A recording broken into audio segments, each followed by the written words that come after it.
मेरे YouTube page Naresh पर आपका स्वागत है। नमस्कार, मैं हूं नरेश कुमार। सबसे पहले उन दर्शकों का धन्यवाद जिन्होंने पेज को सब्सक्राइब किया है, पेज के वीडियोस को शेयर कर रहे हैं, लाइक कर रहे हैं और कमेंट बॉक्स में हमें अपनी राय भी लगातार भेज रहे हैं। दोस्तों, आज के वीडियो में बात करेंगे गोल्ड और सिल्वर की। गोल्ड और सिल्वर आगे कैसे रहेंगे, इस पर चर्चा करेंगे और ये भी बताएंगे कि पिछले हफ्ते का हाल कैसा रहा है, आगे क्या सिनेरियो बन रहा है, इसमें एस्ट्रो साइकिल क्या कहता है, फंडामेंटल क्या कहते हैं।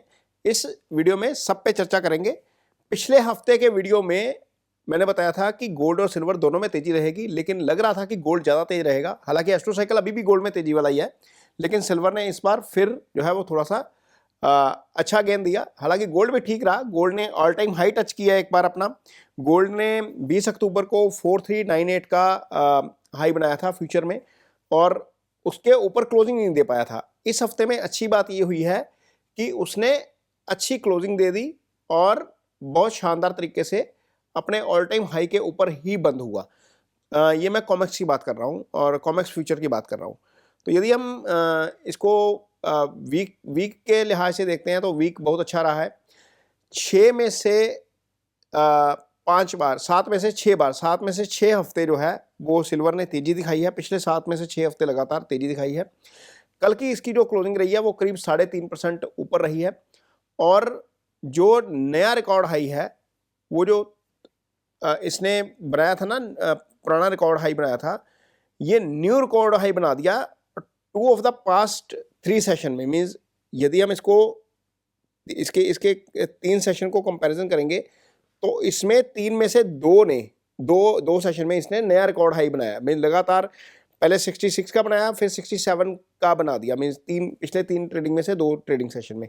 ये यदि हम 52 वीक का इसका कंपैरिजन करेंगे तो करीब 28.94 का रेट था इसका 52 वीक पहले।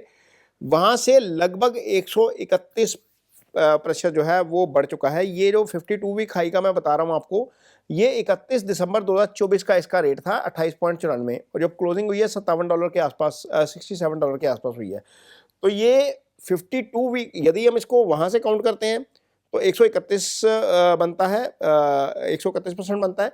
यदि हम 52 हफ्ते पहले से काउंट करते हैं तो वहाँ से 125-26% के आसपास बनता है। तो ये लगभग जो है 2025 का सेटलमेंट यदि हम देखते हैं इसको, जो हम कॉमेक्स के ऊपर देखते हैं, तो वहाँ से इसकी जो ग्रोथ है वो 129% के आसपास बनती है। तो ये जो सेटलमेंट थी 2025 की, ये थी 4 अप्रैल 2025 को, ये लगभग $29.11 थी। तो वहाँ से इसको काउंट करते हैं तो 129% बढ़ चुका है। और महीने की यदि हम बात करते हैं, मंथ टू डेट जिसको हम बोलते हैं, वहाँ से करीब 18.5%। और ईयर्स की हम यदि बात करते हैं, ईयर टू डेट की हम बात करते हैं, तो वहाँ से करीब 131% का इसमें उछाल जो है वो आया है। यदि हम पिछले 4 हफ्तों की बात करें, पिछले 4 हफ्ते का यदि हम इसको एनालाइज करें तो 23 से 30 नवंबर के बीच का जो हफ्ता था वहाँ पर इसने 13.47 लगभग 13.5% की ग्रोथ दिखाई थी। फिर 30 नवंबर से 7 दिसंबर का जो हफ्ता था उसमें भी ये पॉजिटिव रहा था, लेकिन ज़्यादा पॉजिटिव नहीं था, 3.31% था। 7 से 12 दिसंबर के हफ्ते के बीच में ये 5.17% बढ़ा था और ये अभी जो हफ्ता गया है पिछले 14 से लेकर 19 दिसंबर तक का, उसमें ये 8.74, ये लगभग 9% का इसने जो है वो ग्रोथ दिखाया है। गोल्ड पे यदि हम आते हैं तो गोल्ड ने फ्रेश हाई बना दिया है कॉमेक्स के ऊपर और जो इसने गेन किया है पिछले एक हफ्ते में वो $61 का है। अब देखिए, अब हमें ये एक चीज़ हुई है कि इंडिया में वो भाव नज़र नहीं आए। शुक्रवार को यदि हम खास तौर पर बात करते हैं, उसका रीज़न ये हुआ कि अचानक से शुक्रवार को रुपी हमारा गेन कर गया और 90 पैसे के आसपास का इसने ग्रोथ दिखाया। तो हो क्या रहा था, स्क्रीन के ऊपर कॉमेक्स के ऊपर हरा नज़र आ रहा था, हमारे यहाँ पर लाल नज़र आ रहा था, तो उसके कारण थोड़ा सा प्राइस डिफरेंस देखने को मिला है। अदरवाइज हमारे यहाँ पर भी नया हाई लग जाता। खैर, अब नहीं लगा तो आगे लग जाएगा, क्योंकि डॉलर टर्म में मुझे आगे यहाँ पर ये तेज़ नज़र आ रहा है, एस्ट्रो साइकिल मुझे तेज़ी बता रहा है। और यदि हम इसको वीकली परसेंटेज की बात करें तो ये 1.43% ऊपर क्लोज हुआ है और लगातार 2 हफ्ते से इसमें तेजी देखने को मिल रही है और 2 हफ्ते में ये $148 यानी कि लगभग 3.5% तेज हो चुका है।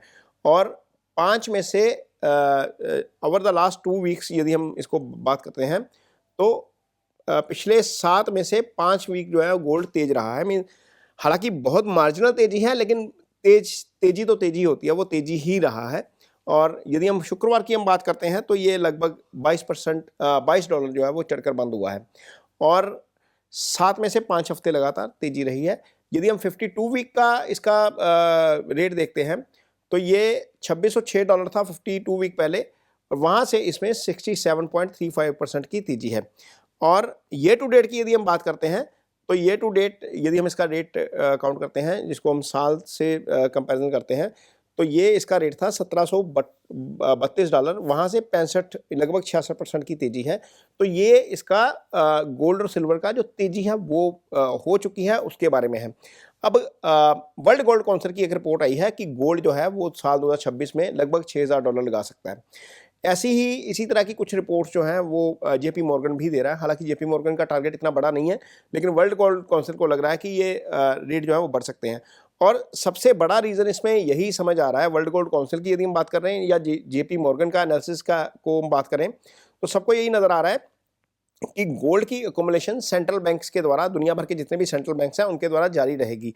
तो यदि सेंट्रल बैंक्स लगातार बाय कर रहे हैं, उनकी टोटल एसेट में 23% का कंट्रीब्यूशन गोल्ड का हो गया, तो अल्टीमेटली गोल्ड में ग्रोथ जारी रहेगी। उसका एक कारण जो है वो जियोपॉलिटिकल सिनेरियो का डिस्टर्ब रहना भी है, और ये 2026 में भी एस्ट्रोसाइकिल बता रहा है कि जियोपॉलिटिकल सिनेरियो डिस्टर्ब रहेगा। वैसे भी अगले साल का जो संवत बन रहा है उसमें राजा गुरु हैं और मंगल मंत्री हैं, दोनों ही गोल्ड के कारक हैं।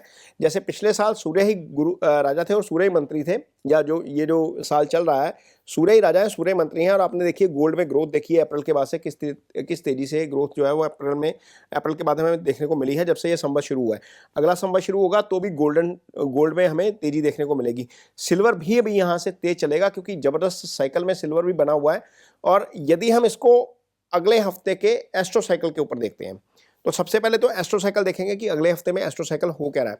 आज हम जब ये वीडियो शूट कर रहे हैं तो 20 दिसंबर को मरकरी बुध जो ट्रेड के कारक हैं सुबह 6:13 पर ज्येष्ठा में आ चुके हैं, और 20 दिसंबर को ही वीनस जो शुक्र जो है वो चांदी के कारक हैं, वो 7:50 पर केतु के मूला नक्षत्र में आ गए हैं। 20 दिसंबर को ही वीनस ने राशि चेंज कर ली है, मीन्स जैसे मूला नक्षत्र में आए हैं तो वो राशि बदलकर आपकी धनु राशि में आ गए। अब धनु राशि में क्या हो गया, धनु राशि में शुक्र है, धनु राशि में सूर्य है, धनु राशि में मंगल है और धनु राशि में ही चंद्रमा है। इनमें से चांदी का कारक चंद्रमा है, शुक्र का कारक चांदी का कारक शुक्र भी है, और सोने का कारक गुरु सूर्य और मंगल है। इन चारों के ऊपर गुरु की दृष्टि है। जब हम चार्ट खोलेंगे ना 22 दिसंबर का, तो चारों के ऊपर गुरु की दृष्टि आ रही है। तो अल्टीमेटली ये कॉम्बिनेशन बुलियंस में तेजी वाला है। 21 दिसंबर को जो सुबह एक्सिस बन रहा है, यानी कि जो संडे को एक्सिस बनेगा, वो वीनस एंड सैटर्न का बनेगा 10:36 पर 90 डिग्री का एक्सिस। ये एक्सिस भी जो है वो किसी ना किसी तरीके से तेजी लाने का काम करेगा। इसके बाद 25 दिसंबर को इस हफ्ते में मंगल जो है वो पूर्वाषाढ़ा नक्षत्र में चले जाएंगे 12:24 पर। 22 दिसंबर को मून जो है ये यहाँ पर देखिए, इस हफ्ते में 4 दिन ट्रेड होगा, सिर्फ 4 दिन ट्रेड होगा, क्योंकि 25 को छुट्टी है क्रिसमस की। हमारे यहाँ पर भी छुट्टी है, ग्लोबल मार्केट भी बंद रहेंगे। ग्लोबल मार्केट तो खैर अब ज़्यादा बंद रहेंगे, देखने को चल रहा होगा कि कारोबार चल रहा है, लेकिन क्योंकि FII जो है, जैसे हमारे यहाँ पर दिवाली की छुट्टी होती है, वैसे ही वहाँ पर क्रिसमस की छुट्टियों के ऊपर लोग चले जाते हैं, तो मार्केट में एक्शन थोड़ा सा डल हो जाता है। और हमारे यहाँ पर लेकिन चलता रहेगा, तो उसी हिसाब से हम इसकी एस्ट्रोलॉजिकल गणना भी कर रहे हैं। हमारे यहाँ पर चलता रहेगा और उसमें थोड़ा बहुत उतार चढ़ाव रहेगा, लेकिन बहुत ज़्यादा मूवमेंट जो आता है ना इसमें गोल्ड एंड सिल्वर में, हो सकता है हमें अगले 10 दिन में देखने को ना मिले। तो 22 दिसंबर को क्या होगा, जो मून है ना सुबह 10:06 पर चेंज हो जाएगा, कैप्रिकॉन में आ जाएगा। अब देखिए ये चार्ट देखिए, ये 22 दिसंबर का चार्ट है सुबह 11 बजे के आसपास का, क्योंकि 10:06 पर राशि बदल रहे हैं।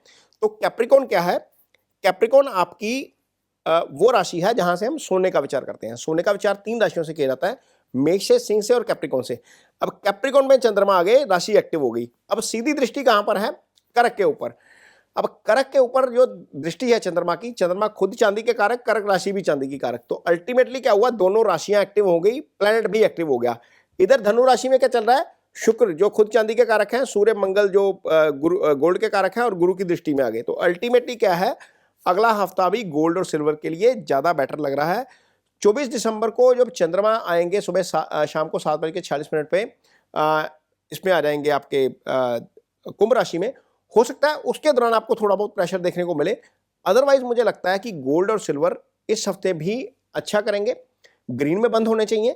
गोल्ड में मुझे अब ज़्यादा थोड़ी सी तेज़ी नज़र आती है, हालांकि पिछले हफ्ते गोल्ड के मुकाबले सिल्वर जो है वो फिर एक बार ज़्यादा चमक गया, लेकिन गोल्ड के अब चमकने का समय आ रहा है, क्योंकि मंगल और सूर्य जैसे जैसे डिग्रिकली साथ आते जाएंगे वैसे वैसे गोल्ड और सिल्वर में गोल्ड में अब ज़्यादा तेज़ी बनने के आसार बनते हुए नज़र आ रहे हैं।